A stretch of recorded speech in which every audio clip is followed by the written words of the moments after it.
Barbie, Chloe, period I, period period I, period period I, period period I, period period I, period period I, period period I, period. Got my name up in your mouth, you don't know no better. Don't forget I'm from the south, yeah, I got them headers. You watching everything I do, studying all of my moves. Wish you could do what I do. Period I, period period I, period period I, period period I, period period. Barbie. Hello, litigators and opinionators. Court is now in session.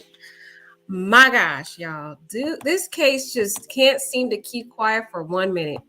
Just yesterday, some tea was dropped about an anonymous family member, which I don't even think is even really the family member, just to keep it real, came out saying that Bryan was framed. Well, I feel this new information basically refutes that information.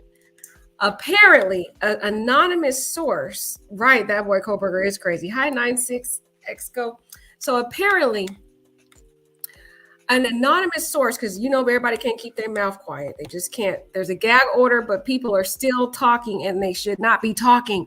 Okay. But anyways, I want them to talk because I want the tea. So anywho, so someone anonymous has come and talked to the news outlets, and they said that they found that Bryan Kohberger, they found messages from Bryan Kohberger that he was messaging one of the Idaho 4 ladies repeatedly before the killings.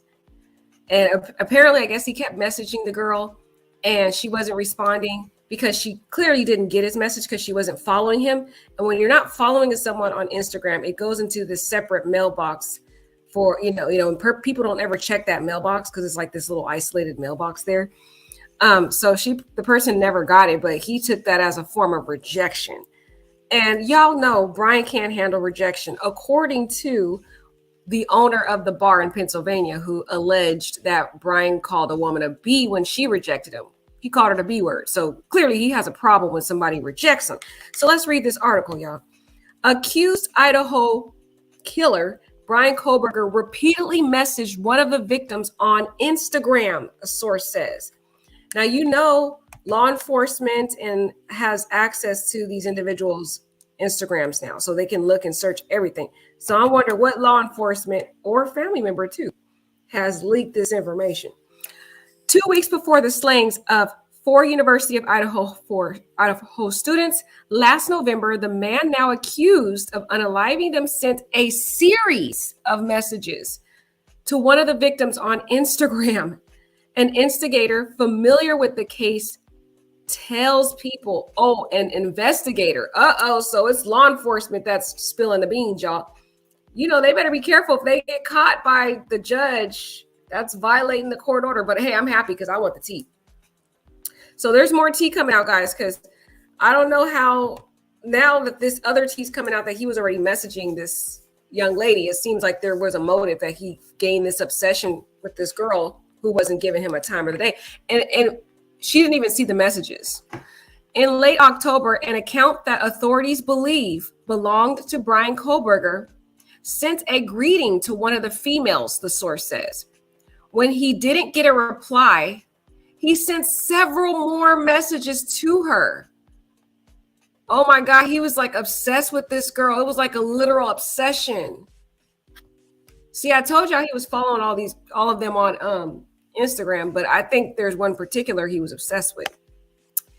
He slid into one of the girl's DMs several times, but she didn't respond, the source tells people. Basically, it was just him saying, hey, how are you doing?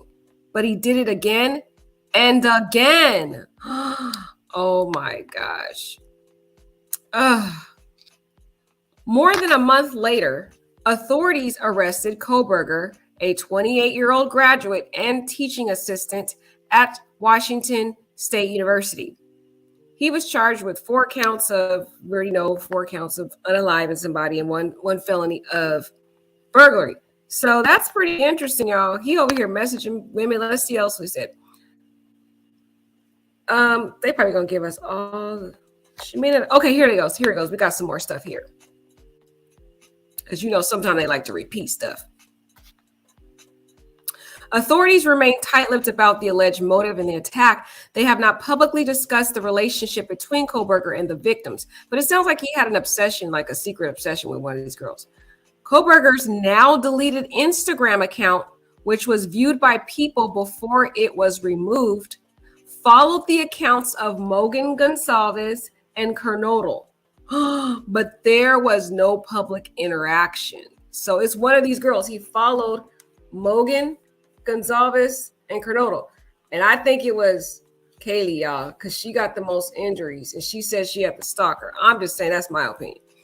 It's unclear why Kohberger didn't get a response to his messages, but authorities say that the victim may have missed them completely.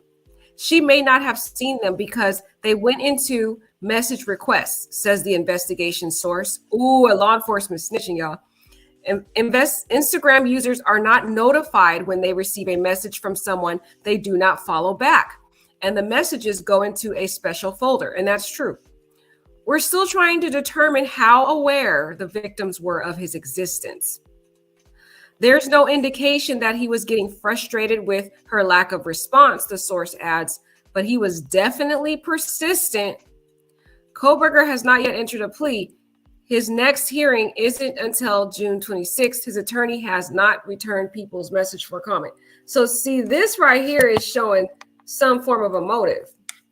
Even though he didn't show his anger in the messages, he just kept being persistent. It doesn't mean that it was feeling this anger. And again, we talked about him being an incel, and he can't handle rejection, period. I mean, all we have to do is listen to some of those women at the club that in Pennsylvania who complained about how creepy he was and calling him the B word. Clearly, he can't handle it. And he's been rejected many, many times.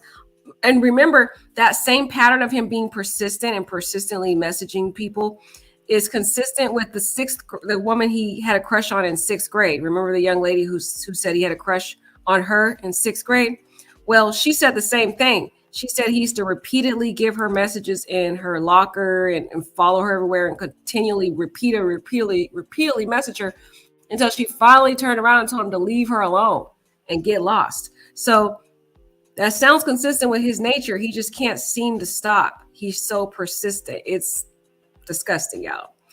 So y'all let me know what you think. My gosh, does this put a dent in the case for Kohberger? Does this shed light on a possible motive that he was rejected by one of these girls? Who do you think it is? Because unfortunately, the article doesn't tell us which girl he was messaging. But I guess that it's Kaylee because of the significance of her injuries, y'all. But y'all let me know what you think. All right.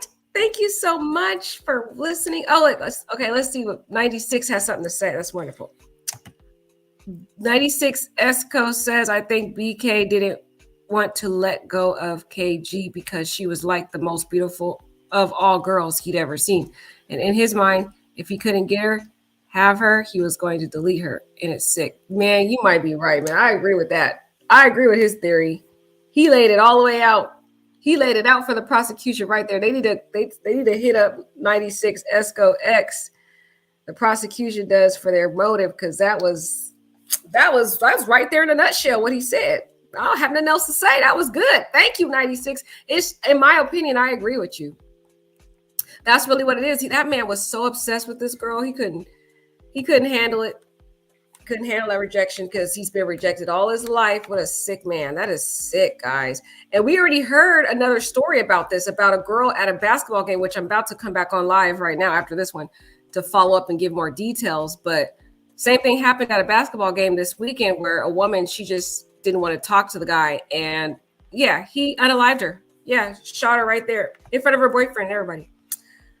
These men out here, man, God, it's hard. It's hard being a woman these days.